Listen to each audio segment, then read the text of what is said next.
एक लेडी थी जिसके पास कोई ज्यादा पैसे नहीं थे, हस्बैंड की डेथ हो गई थी, पेंशन के पैसों से जीवन बिता रही थी। तब एक घटना घटी। उसके घर के बाहर एक लड़का आया, दरवाजा खटखटाया। वो देखती है, वो 14-15 साल का एक लड़का जो सेल्समैन था और अपनी प्रोडक्ट्स बेचने के लिए आया था। ये लेडी के पास उतने पैसे नहीं थे, तो उसने कह दिया कि देख बेटा, मेरे पास इतने पैसे नहीं है, मैं तुझे गलत उम्मीद नहीं दूंगी, मैं तेरी चीज वस्तुएं खरीद नहीं पाऊंगी, पर 2 मिनट तू मेरे घर में आ। वो घर में बिठाती है और किचन में जाती है और दूध का एक गिलास लेके आती है और कहती है कि बेटा, मुझे लगता है कि तू बहुत भूखा है, बहुत प्यासा है, मैं तेरी और कोई मदद नहीं कर सकती, बट एक ये दूध का गिलास तुझे दे सकती हूँ जिससे तेरी भूख और प्यास दोनों मिट जाएगी। बच्चा दूध का गिलास पीता है, थैंक यू कह के चला जाता है। इस घटना को और 15 साल बीतते हैं। अब तो ये लेडी बहुत बुजुर्ग हो चुकी है और एक दिन उनको हार्ट अटैक आता है।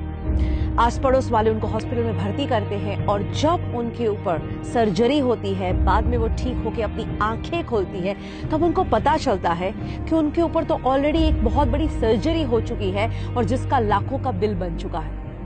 इस लेडी के पैरों तले से जमीन निकल जाती है और रोने लगती है कि हे भगवान, मुझे क्यों बचाया, अब मैं ये बिल कहां से पे करूंगी, मैं ये पैसा कैसे दूंगी। और 2-3 दिन वहां पे वो इतनी उदासी के साथ बिताती है, वो सोचती है मैं किसकी मदद मांगू। आखिर में उसका डिस्चार्ज का डे आता है। अभी भी उसको कुछ नहीं सूझ रहा, बिकॉज उसके कुछ ज्यादा रिलेटिव्स नहीं थे, ऐसे कोई लोग नहीं थे जो उसकी मदद कर पाए। वो भारी भारी कदमों से चलते हुए रिसेप्शन के काउंटर पे पहुंचती है, सोचती है मैं उनसे क्या बात करूंगी। वो कहती है मेरा बिल दिखाइए। वो बिल देते हैं एंड अप्रोक्सीमेटली 5 लाख रुपए का उसका बिल आया है।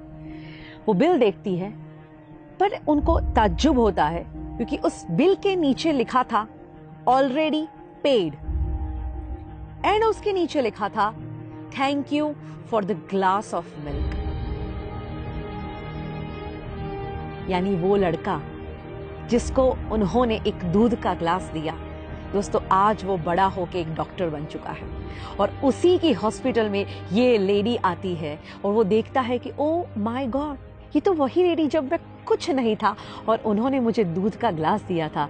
आज ये ऋण चुकाने का मौका मिला है, क्यों ना मैं अपना ऋण चुकाऊं, क्यों ना इनका बिल मैं ही भर दूं। इसीलिए तो कहते हैं कि जब आप अच्छे काम करते हैं, दुनिया गोल है, जो अच्छे काम भेजे हैं सब लौट के वापस आते ही हैं। बट अच्छी बात क्या है कि कुदरत इतनी मेहरबान है हम पे कि जब हम कुछ छोड़ते हैं उससे कई गुना बढ़ के ये लाइफ में वापस आती है। हम हमेशा पूरी जिंदगी लगे रहते हैं दुनिया को इम्प्रेस करने में, बट अगर सही में इम्प्रेस करना है ना तो उस ऊपर वाले को कीजिए।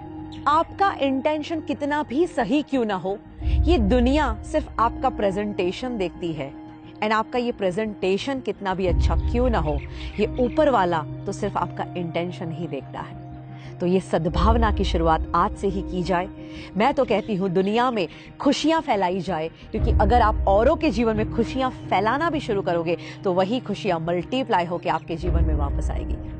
भगवत गीता में बहुत ही सुंदर कहा गया है कि इस दुनिया में कोई भी इंसान अगर दुखी है तो तुम लंबे समय तक खुश नहीं रह सकते। अगर औरों को खुशियां बांटोगे तो तुम्हारे जीवन में खुशियां अपने आप आएगी।